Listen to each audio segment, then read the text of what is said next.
ಬಂಧುಗಳೇ ನಮಸ್ಕಾರ, ಹೇಗಿದ್ರೆ ನೀವೆಲ್ಲರೂ? ನಾನು ಸುಬ್ರಹ್ಮಣ್ಯ ಎಸ್ ಹಂಡಿಗೆ. ಬಂಧುಗಳೇ, ಈ ವಿಡಿಯೋ ಆರಂಭಕ್ಕೂ ಮುನ್ನ ಸಣ್ಣ ದೃಶ್ಯವೊಂದನ್ನು ಗಮನಿಸಿದ್ರೆ ಸದ್ಯ ಸಾಕಷ್ಟು ವೈರಲ್ ಆಗ್ತಿರುವಂತಹ ದೃಶ್ಯ ಅದು. ಆ ದೃಶ್ಯ ಯಾವುದು ಅಂದರೆ ಸದ್ಯ ರಾಜ್ಯಾದ್ಯಂತ ಸುದ್ದಿ ಆಗ್ತಿರುವಂಥ ಬಳ್ಳಾರಿ ಘರ್ಷಣೆಗೆ ಸಂಬಂಧಪಟ್ಟ ದೃಶ್ಯ. ಹಾಗೆ ಇಡೀ ಘಟನೆಗೆ ಒಂದು ರೀತಿಯಲ್ಲಿ ಟ್ವಿಸ್ಟ್ ನೀಡ್ತಿರುವಂಥ ದೃಶ್ಯ ಅಂದರೂ ಕೂಡ ತಪ್ಪಾಗಲಿಕ್ಕಿಲ್ಲ. ಸಹಜವಾಗಿ ಜನರಲ್ಲಿ ಆತಂಕವನ್ನು ಕೂಡ ಮೂಡಿಸ್ತಾ ಇದೆ. ನಮ್ಮ ರಾಜ್ಯದಲ್ಲೂ ಕೂಡ ಬಂದೂಕು ಸಂಸ್ಕೃತಿ ಹಾಗಾದ್ರೆ ಆರಂಭ ಆಗಿಬಿಡ್ತಾ ಅಂತ. ಸಾಧಾರಣವಾಗಿ ನಾರ್ತ್ ರಾಜ್ಯಗಳಲ್ಲಿ ನೋಡ್ತಾ ಇದ್ವಿ, ನಮ್ಮಲ್ಲಿ ತೀರಾ ಕಡಿಮೆ. ಅದು ಎಂಥದ್ದೇ ರಾಜಕೀಯ ದ್ವೇಷ ಇರಲಿ, ರಾಜಕೀಯ ಕಚ್ಚಾಟ ಇರಲಿ, ಘರ್ಷಣೆ ಇರಲಿ, ಪರಸ್ಪರ ಮಾತಿನ ವಾಗ್ದಾಳಿ ಅಥವಾ ಬೇರೆ ರೀತಿಯಾದಂಥ ಒಂದಷ್ಟು ಘರ್ಷಣೆ ಅಂಥದ್ದೆಲ್ಲವೂ ಕೂಡ ನಡೀತಾ ಇತ್ತು. ಬಂದೂಕು ಸಂಸ್ಕೃತಿ ನಮ್ಮಲ್ಲಿ ಇರಲಿಲ್ಲ, ಆದರೆ ಅದು ಕೂಡ ಇದೀಗ ಬಳ್ಳಾರಿ ಮೂಲಕ ಶುರುವಾಗ್ತಿರುವ ರೀತಿಯಲ್ಲಿ ಕಾಣಿಸ್ತಾ ಇದೆ. ಆ ಗನ್ಮ್ಯಾನ್ ಯಾರು ಎತ್ತ ಅಂತ ಗಮನಿಸ್ತಾ ಹೋಗೋದಾದ್ರೆ, ಆ ಗನ್ಮ್ಯಾನ್ ಕಾಂಗ್ರೆಸ್ ಶಾಸಕ ಆಗಿರುವಂತ ನಾರಾ ಭರತ್ ರೆಡ್ಡಿಯ ಆಪ್ತ ಸತೀಶ್ ರೆಡ್ಡಿ ಗನ್ಮ್ಯಾನ್. ಸದ್ಯ ಓರ್ವ ಕಾಂಗ್ರೆಸ್ ಕಾರ್ಯಕರ್ತ ಸಾವನ್ನಪ್ಪಿದ್ರಲ್ಲ, ಒಂದು ರೀತಿಯಲ್ಲಿ ಕೊಲೆ ಅಂದ್ರೂ ಕೂಡ ತಪ್ಪಾಗ್ಲಿಕ್ಕಿಲ್ಲ. ಆ ಕಾಂಗ್ರೆಸ್ ಕಾರ್ಯಕರ್ತನಿಗೂ ಕೂಡ ಈ ಗನ್ಮ್ಯಾನ್ಗಳ ಬಂದೂಕಿನಿಂದ ಹಾರಿದಂತ ಗುಂಡೆ ತಗುಲಿದೆ ಎನ್ನುವಂತ ಮಾತುಗಳು ಕೇಳಿ ಬರ್ತಾ ಇದೆ. ಅದೇ ಗನ್ಮ್ಯಾನ್ ಇದೀಗ ಫೈರ್ ಮಾಡ್ತಿರುವಂಥ ದೃಶ್ಯ ಕೂಡ ವೈರಲ್ ಆಗ್ತಾ ಇದೆ. ಯಾಕೆ ಘಟನೆಗೆ ಟ್ವಿಸ್ಟ್ ನೀಡುತ್ತೆ ಈ ದೃಶ್ಯ ಅಂದರೆ, ಜನಾರ್ದನ್ ರೆಡ್ಡಿ ಒಂದು ಆರೋಪವನ್ನು ಮಾಡ್ತಾ ಇದ್ರು. ಏನಂತ, ನನ್ನ ಹಲ್ಲೆಗೆ ಪ್ರಯತ್ನವನ್ನು ಪಟ್ಟರು ನನ್ನ ಮೇಲೆ, ಅಥವಾ ನನ್ನ ಕೊಲೆಗೂ ಕೂಡ ಪ್ರಯತ್ನ ನಡೆದು ಬಿಡ್ತು, ಇದು ಪ್ರೀ ಪ್ಲಾನ್ಡ್ ಎನ್ನುವ ರೀತಿಯಲ್ಲಿ. ಆ ಆರೋಪಕ್ಕೆ ಪೂರಕ ಎನ್ನುವ ರೀತಿಯಲ್ಲಿ ಗನ್ಮ್ಯಾನ್ ಏನು ಮಾಡಿಬಿಟ್ಟಿದ್ದಾರೆ ಅಂದರೆ, ಗಾಳಿಯಲ್ಲಿ ಗುಂಡು ಹಾರಿಸಿಲ್ಲ, ಅದರ ಬದಲಾಗಿ ಜನಾರ್ದನ್ ರೆಡ್ಡಿ ಮನೆಯ ಕಡೆಗೆ ಗುಂಡನ್ನು ಹಾರಿಸ್ಬಿಟ್ಟಿದ್ದಾರೆ. ಆ ಕಾರಣಕ್ಕಾಗಿ ಜನಾರ್ದನ್ ರೆಡ್ಡಿಗೆ 2 ಬುಲೆಟ್ ಕೂಡ ಸಿಕ್ಕಿದೆ. ಅವ್ರ ಮನೆ ಒಳಗಡೆಯೂ ಕೂಡ ಒಂದು ಬುಲೆಟ್ ಹೋಗಿ ಬಿದ್ದುಬಿಟ್ಟಿತ್ತಂತೆ. ಅಂದರೆ ನೇರವಾಗಿ ನೀವು ಗಮನಿಸ್ತಾ ಇದ್ದೀರಿ, ಜನಾರ್ದನ್ ರೆಡ್ಡಿ ಮನೆಯ ಕಡೆಗೆ ತಿರುಗಿಸಿ ಶೂಟ್ ಮಾಡಿಬಿಟ್ಟಿದ್ದಾರೆ. ಹಾಗೆ ಇನ್ನೊಂದಷ್ಟು ಕಾರ್ಯಕರ್ತರ ವಿಡಿಯೋ ವೈರಲ್ ಆಗ್ತಾ ಇದೆ. ಜನಾರ್ದನ್ ರೆಡ್ಡಿ ಮನೆ ಕಡೆಗೆ ಕಲ್ಲನ್ನು ತೂರು ಬಿಟ್ಟಿದ್ದಾರೆ. ಎಲ್ಲಿಗೆ ಹೋಗ್ತಿದೆಯೋ ಈ ರಾಜಕಾರಣ ಅನ್ನೋದು ಅರ್ಥ ಆಗ್ತಿಲ್ಲ. ಸದ್ಯ ಅದಕ್ಕೆ ಸಂಬಂಧಪಟ್ಟಾಗ ಏನೆಲ್ಲ ಬೆಳವಣಿಗೆ ಆಗ್ತಿದೆ ಒಂದಷ್ಟು ವಿವರವನ್ನು ಗಮನಿಸ್ತಾ ಹೋಗೋಣ. ಯಾಕಿಂಥದ್ದೆಲ್ಲವನ್ನು ಕೂಡ ಗಮನಿಸಬೇಕಂದ್ರೆ ನಮ್ಮಲ್ಲಿ ಎಂತೆಂಥ ರಾಜಕಾರಣ ನಡೀತಿದೆ ಅನ್ನೋದು ನಮ್ಮ ಗಮನಕ್ಕೆ ಭಾಳ ಸ್ಪಷ್ಟವಾಗಿ ಬರಬೇಕಾಗತ್ತೆ. ಘಟನೆಯ ಹಿನ್ನೆಲೆಯನ್ನು ಚುಟುಕಾಗಿ ಹೇಳಿ ಅದಾದ ಬಳಿಕ ಉಳಿದ ಬೆಳವಣಿಗೆಗೆ ಬರ್ತೀನಿ. ಘಟನೆಗೆ ಸಿಂಪಲ್ ಕಾರಣ, ವಾಲ್ಮೀಕಿ ಪುತ್ಥಳಿ ಅನಾವರಣ ಕಾರ್ಯಕ್ರಮ ನಾಳೆ ಇರುವಂಥ ಕಾರ್ಯಕ್ರಮ ಬಹುತೇಕ ನಾಳೆ ನಡೆಯೋ ಡೌಟ್ ಅಂತ ಹೇಳಲಾಗ್ತಿದೆ. CM ಏನೋ ಅದನ್ನು ಮುಂದೂಡಿಕೆಗೆ ಸೂಚನೆಯನ್ನು ಕೊಟ್ಟಿದ್ದಾರಂತೆ. ಒಟ್ಟಾರೆಯಾಗಿ ನಾಳೆ ಇದ್ದಂಥ ಆ ಕಾರ್ಯಕ್ರಮ ಎಲ್ಲ ಕಡೆಗಳಲ್ಲೂ ಕೂಡ ಬ್ಯಾನರನ್ನು ಕಟ್ಕೊಂಡು ಬರ್ತಾ ಇದ್ರು. ಜನಾರ್ದನ್ ರೆಡ್ಡಿ ಹೇಳಿದ್ರಂತೆ ನಮ್ಮನೆ ಮುಂದೆ ಬ್ಯಾನರ್ ಕಟ್ಟಬಾರ್ದು ಅಂತ ಹೇಳಿ. ಏನು ಕಾರಣವೋ ಗೊತ್ತಿಲ್ಲ. ಅವ್ರು ಹೇಳ್ತಿದ್ರಂತೆ ನಮಗೇನೋ ಡಿಸ್ಟರ್ಬ್ ಆಗುತ್ತೆ ಎನ್ನುವ ರೀತಿಯಲ್ಲಿ, ಅದು ಕಾಂಗ್ರೆಸ್ನ ಕಾರ್ಯಕ್ರಮ ಎನ್ನುವ ರೀತಿಯಲ್ಲಿ ಆ ರೀತಿಯಲ್ಲಿ ಹೇಳಿದ್ರು ಏನೋ ಗೊತ್ತಿಲ್ಲ, ಕಟ್ಟಬಾರ್ದು ಅಂದಿದ್ರಂತೆ. ಯಾವಾಗ ಕಟ್ಟಬಾರ್ದು ಅಂದರು ಆ ಕಡೆ ನಾರಾ ಭರತ್ ರೆಡ್ಡಿ ಕಡೆ ಅವ್ರು ಹಠಕ್ಕೆ ಬಿದ್ರು. ಯಾಕೆ ಕಟ್ಟಬಾರ್ದು, ನಾವು ಕಟ್ತೀವಿ, ಅದು ಸಾರ್ವಜನಿಕ ಜಾಗ ಅಂಥೇಳಿ. ಈ ಬ್ಯಾನರ್ ವಿಚಾರಕ್ಕೆ ಒಂದು ಹಗೆತನ ಶುರುವಾಗಿಬಿಡುತ್ತೆ. ಬ್ಯಾನರ್ ಒಂದು ನೆಪ ಅಷ್ಟೇ. ಇವರಿಬ್ಬರ ನಡುವೆ ದ್ವೇಷ, ರಾಜಕೀಯ ಜಿದ್ದಾಜಿದ್ದಿ, ಘರ್ಷಣೆ ಈಗಿನ ಕಾಲದಲ್ಲ, ತುಂಬ ದಿನಗಳಿಂದ ನಡೀತಾ ಇದೆ. ಈ ನಾರಾ ಭರತ್ ರೆಡ್ಡಿ ತಂದೆ ಕಾಲದಿಂದಲೂ ಕೂಡ ನಡೀತಾ ಇದೆ. ಆ ಭಾಗದವ್ರಿಗೆ ಭಾಳ ಚೆನ್ನಾಗಿ ಗೊತ್ತಿರುತ್ತೆ. ಇದೊಂದು ರೀತಿಯಲ್ಲಿ ನೆಪ ಹುಡುಕ್ತಾ ಇದ್ರು ಅಂತ ಕಾಣುತ್ತೆ. ಗಲಾಟೆ ಅಥವಾ ಒಂದು ಘರ್ಷಣೆ ಆಗಲಿ ಎನ್ನುವ ಕಾರಣಕ್ಕಾಗಿ. ಯಾಕೇಳಿ ಇವರಿಗೆ ಇವ್ರ ಸ್ವಾರ್ಥ, ಇವ್ರ ಲಾಭ, ಕಾರ್ಯಕರ್ತರು ಸತ್ರೇನೋ, ಕಾರ್ಯಕರ್ತರು ಬೀದಿಗೆ ಬಿದ್ದರೇನೋ ಅದ್ರ ಬಗ್ಗೆ ತಲೆ ಕೆಡಿಸ್ಕೊಳ್ಳೋದ ಬಿಡಿ. ಒಟ್ಟಾರೆಯಾಗಿ ಬ್ಯಾನರ್ ವಿಚಾರ ಗಲಾಟೆ ಶುರುವಾಯಿತು. ಈ ನಾರಾ ಭರತ್ ರೆಡ್ಡಿ ಆಪ್ತ ಸತೀಶ್ ರೆಡ್ಡಿ ಅಂತ ಆತನ ಹೆಸರು, ಅವರು ಕೂಡ ಈಗ ಗಾಯಗೊಂಡು ಆಸ್ಪತ್ರೆಯಲ್ಲಿ ಚಿಕಿತ್ಸೆಯನ್ನು ಪಡಿತಾ ಇದ್ದಾರೆ. ನಾವು ಕಟ್ತೀವಿ ಅಂತೇಳಿ ಸೀದಾ ಜನಾರ್ದನ್ ರೆಡ್ಡಿ ಮನೆ ಮುಂದೆ ಬಂದು ಚೇರ್ ಹಾಕೊಂಡು ಕೂತ್ಕೊಂಡು ಅಲ್ಲಿ ಬ್ಯಾನರನ್ನು ಕಟ್ತಾ ಇದ್ರಂತೆ. ಜನಾರ್ದನ್ ರೆಡ್ಡಿ ಶ್ರೀರಾಮುಲು ಅವ್ರಿಗೆ ಹೇಳ್ತಾರಂತೆ ಏನಾಗ್ತಿದ್ದಲ್ಲ ಹೋಗಿ ನೋಡಿ ಅಂತ. ಶ್ರೀರಾಮುಲು ಸ್ಪಾಟಿಗೆ ಬರ್ತಾರೆ. ಅವ್ರು ಬರ್ತಾ ಇದ್ದಾಗ ಇವ್ರು ಬಡದವರು ಅವ್ರು ಬರ್ದವರು ಅಂತೇಳಿ ಜೋರು ಗಲಾಟೆ ಶುರುವಾಗುತ್ತೆ. ಕಲ್ತೋಡ ಶುರುವಾಗುತ್ತೆ. ದೊಣ್ಣೆ ತಗೊಂಡು ಬಡದಾಡೋಕೆ ಶುರು ಮಾಡ್ಕೊಳ್ತಾರೆ. ಬಾಟಲ್ಗಳು ಹೊಡ್ಕೊಳ್ಳೋಕೆ ಶುರು ಮಾಡ್ಕೊಳ್ತಾರೆ. ಪೊಲೀಸರು ಇದ್ರೂ ಕೂಡ ಅವ್ರ ಕಂಟ್ರೋಲ್ ಕೈ ತಪ್ಪು ಹೋಗಿಬಿಡುತ್ತೆ. ಹೀಗಿದ್ದಾಗಲೇ ಆ ಸತೀಶ್ ರೆಡ್ಡಿ ಗನ್ಮ್ಯಾನ್ಗಳು ಇರ್ತಾರಲ್ಲ, ಅವರು ಗಾಳಿಯಲ್ಲಿ ಗುಂಡು ಹಾರಿಸೋದಕ್ಕೆ ಶುರು ಮಾಡ್ಕೊಳ್ತಾರೆ.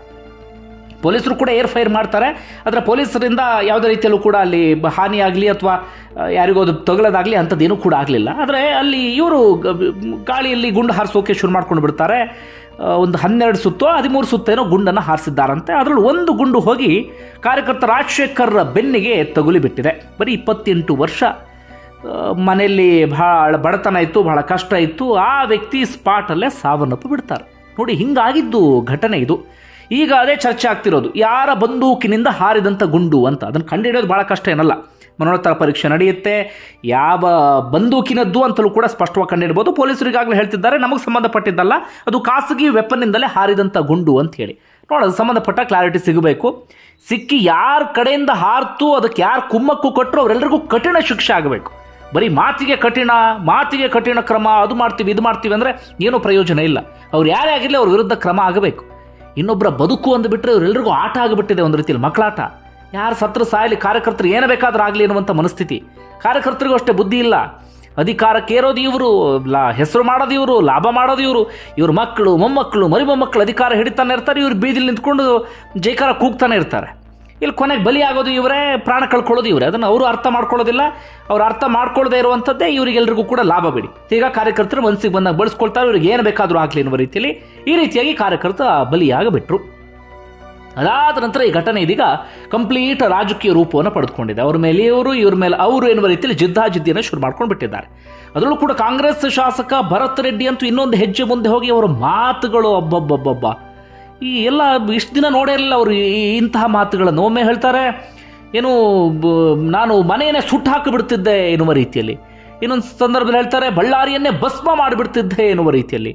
ಅದಾದ ಬಳಿಕ ರಾಕ್ಷಸನ ಅಂತ್ಯ ಮಾಡ್ತೀನಿ ಎನ್ನುವ ರೀತಿಯಲ್ಲಿ ಮಾತಾಡ್ತಿದ್ದಾರೆ. ವಯಸ್ಸು ಚಿಕ್ಕದು ಅಂತ ಕಾಣುತ್ತೆ, ಆ ಕಾರಣಕ್ಕಾಗಿ ಆ ಮಾತು ಬರ್ತಿದೆಯೋ ಅಥವಾ ಏನೋ ಒಂದು ಗೊತ್ತಿಲ್ಲ. ಮಾತು ಅಂದರೆ ಯಾರೋ ರೌಡಿಗಳಾಡ್ತಾರಲ್ಲ ಆ ರೀತಿಯಾಗಿ ಓರ್ವ ಶಾಸಕ ಇದೀಗ ಮಾತಾಡ್ತಿದ್ದಾರೆ. ಇಲ್ಲಿ ಸರಿ ತಪ್ಪಿನ ಬಗ್ಗೆ ನಾನು ಹೇಳ್ತಾ ಇಲ್ಲ. ಘಟನೆಗೆ ಮೂಲ ಕಾರಣ ಏನು, ಅವರಿಬ್ಬರ ಹಿಂದಿನ ದ್ವೇಷ, ಅದೆಲ್ಲವೂ ಕೂಡ ಎಲ್ಲರಿಗೂ ಗೊತ್ತಿರುವಂಥ ವಿಚಾರವೇ. ಆದರೆ ಅದರ ಆಚೆಗೆ ಮಾತಾಡುವ ಸಂದರ್ಭದಲ್ಲಿ ಹಿಡ್ತಾ ಇರಬೇಕಾಗತ್ತೆ. ಶಾಸಕರೇ ಬಂದುಬಿಟ್ಟು ಈ ರೀತಿಯಾಗಿ ಪುಡಿ ರೌಡಿಗಳ ರೀತಿಯಲ್ಲಿ ಮಾತಾಡೋಕೆ ಶುರು ಮಾಡ್ಕೊಂಡ್ಬಿಟ್ರೆ ಕಾರ್ಯಕರ್ತರು ಇನ್ನಷ್ಟು ಪ್ರಚೋದನೆಗೊಳಗಾಗ್ತಾರೆ, ಇನ್ನಷ್ಟು ಅಲ್ಲಿ ಗಲಭೆ ಅಂಥದ್ದೆಲ್ಲವೂ ಕೂಡ ಆಗುವಂಥ ಸಾಧ್ಯತೆ ಇರುತ್ತೆ. ಭರತ್ ರೆಡ್ಡಿ ಅದ್ಯಾವುದನ್ನು ಅರ್ಥ ಮಾಡ್ಕೊಳ್ತಿಲ್ಲ. ಮನಸ್ಸಿಗೆ ಬಂದ ಹಾಗೆ ಕೂಗಾಟ, ಹಾರಾಟ. ಆ ಕಾರಣಕ್ಕಾಗಿ ಸ್ವತಃ ಸಿಎಂ ಸಿದ್ದರಾಮಯ್ಯ ಕೂಡ ಸಿಟ್ಟಾಗ್ಬಿಟ್ಟಿದ್ದಾರಂತೆ ತಮ್ಮ ಶಾಸಕರ ವಿರುದ್ಧ. ಜಮೀರ್ ಅಹಮದ್ ಪ್ರೆಸ್ ಮೀಟ್ನಲ್ಲಿ ಹೇಳಿದ್ರು ಆ ವಿಚಾರವನ್ನು. ಸಿಎಂ ಕೂಡ ಸಿಟ್ಟಾಗಿದ್ದಾರೆ, ಭರತ್ ರೆಡ್ಡಿ ಜೊತೆ ಮಾತಾಡಿಲ್ಲ ಎನ್ನುವಂಥ ವಿಚಾರವನ್ನು. ಇದು ಆಗಿರುವಂತಹ ಬೆಳವಣಿಗೆ. ಸದ್ಯಕ್ಕೆ ಏನೇನಾಗಿದೆ ಅಂದರೆ, ಈಗ ಬಿಜೆಪಿಯವರು ಇದಕ್ಕೆ ಸಂಬಂಧಪಟ್ಟ ಹೋರಾಟವನ್ನು ಆರಂಭಿಸಿದ್ದಾರೆ. ಸರಿಯಾದ ರೀತಿಯಲ್ಲಿ ತನಿಖೆ ಆಗಬೇಕು ಅಂತ ಆಗ್ರಹಿಸಿದ್ದಾರೆ. ನ್ಯಾಯಾಂಗ ತನಿಖೆ ಅಂಥದ್ದೇನಾದರೂ ಆಗಬೇಕು ಅಂತೇಳಿ ಬಹುತೇಕ CID ತನಿಖೆಗೆ ವಹಿಸುವಂಥ ಸಾಧ್ಯತೆಗಳಿದೆ ಎನ್ನುವಂಥ ಮಾತುಗಳು ಕೇಳಿಬರ್ತಾ ಇದೆ. 5 ಗನ್ನನ್ನು ಸೀಸ್ ಮಾಡಿಕೊಳ್ಳಲಾಗಿದೆ. ಹಾಗೆ ಪೊಲೀಸರು ಒಂದು ಸುಮೋಟೋ ಕೇಸನ್ನು ಹಾಕೊಂಡಿದ್ದಾರೆ. ಒಟ್ಟಾರೆಯಾಗಿ 4 ಪ್ರಕರಣ ಈ ಘಟನೆಗೆ ಸಂಬಂಧಪಟ್ಟಾಗ ದಾಖಲಾಗಿದೆ. 11 ಮಂದಿಯ ವಿರುದ್ಧ ಒಟ್ಟಾರೆಯಾಗಿ FIR ಕೂಡ ದಾಖಲಾಗಿದೆ. ಪೊಲೀಸರು ತನಿಖೆ ಮಾಡ್ತೀವಿ, ಯಾರು ಏನು ಎತ್ತ ಅಂತ ಪತ್ತೆ ಹಚ್ತೀವಿ ಎನ್ನುವಂಥ ಮಾತನ್ನು ಹೇಳ್ತಾ ಇದ್ದಾರೆ. ಯಾವುದು ಕೂಡ ಬರೀ ಮಾತಿಗೆ ಸೀಮಿತ ಆಗಲೇಬಾರ್ದು. ಸರಿಯಾದ ರೀತಿಯಲ್ಲಿ ಇಲ್ಲಿ ಪಾಠವನ್ನು ಕಲಿಸಲೇಬೇಕಾಗತ್ತೆ. ಯಾಕಂದರೆ ಕರ್ನಾಟಕ ರಾಜಕಾರಣ ಅಂದರೆ ಈ ರೀತಿಯಾದಂಥ ರಾಜಕಾರಣ ಇರಲಿಲ್ಲ. ಅಂದರೆ ಬಂದೂಕು ಸಂಸ್ಕೃತಿ, ಈ ರೀತಿಯಾಗಿ ಪರಸ್ಪರ ಹೊಡೆದಾಟ ಬಡದಾಟ, ಈ ಹಂತಕ್ಕೆ ಹೋಗಿದ್ದು ತೀರಾ ಕಡಿಮೆ. ಸಣ್ಣ ಪುಟ್ಟ ಗಲಾಟೆಗಳೆಲ್ಲವೂ ಕೂಡ ನಡೀತಾ ಇತ್ತು. ಆದರೆ ಇದು ಯಾರದ್ದೋ ರಾಜಕೀಯ ಲಾಭಕ್ಕೆ ಕೋರುವ ಕಾರ್ಯಕರ್ತನೇ ಇದೀಗ ಬಲಿಯಾಗಿಬಿಟ್ಟಿದ್ದಾರೆ. ಅಂದರೆ ಇದು ಸಾಮಾನ್ಯವಾದಂಥ ಸಂಗತಿ ಅಲ್ಲ. ಇದನ್ನು ರಾಜ್ಯ ಸರ್ಕಾರವು ಕೂಡ ತೀರಾ ಗಂಭೀರವಾಗಿ ತೆಗೆದುಕೊಳ್ಬೇಕಾಗತ್ತೆ. ಇನ್ನೊಂದು ಕಡೆ ಜನಾರ್ದನ್ ರೆಡ್ಡಿ ನನ್ನ ಮೇಲೆ ಹತ್ಯೆಗೆ ಪ್ರಯತ್ನವನ್ನು ಪಟ್ಟಿದ್ದಾರೆ, ಅದನ್ನು ಹೊಡೆಯೋದಕ್ಕೆ ಪ್ರಯತ್ನ ಪಟ್ಟಿದ್ದಾರೆ ಎನ್ನುವ ರೀತಿಯಲ್ಲಿ ಆರೋಪವನ್ನು ಮಾಡ್ತಿದ್ದಾರೆ. ಅಲ್ಲಿ ಗನ್ಮ್ಯಾನ್ ಅವ್ರ ಮನೆ ಕಡೆಗೆ ಶೂಟ್ ಮಾಡಿದ್ದು ನೋಡ್ತಾ ಇದ್ರೆ ಇಲ್ಲೇನಾದರೂ ಬೇರೆ ಇಂಟೆನ್ಷನ್ ಇತ್ತಾ ಎನ್ನುವಂಥ ಡೌಟ್ ಸಹಜವಾಗಿ ಬಂದೇ ಬರುತ್ತೆ. ಇಲ್ಲಿ ಗಾಳಿಯಲ್ಲಿ ಗುಂಡು ಹಾರಿಸಿದ್ದಲ್ಲ, ಅದು ಬಂದೂಕು.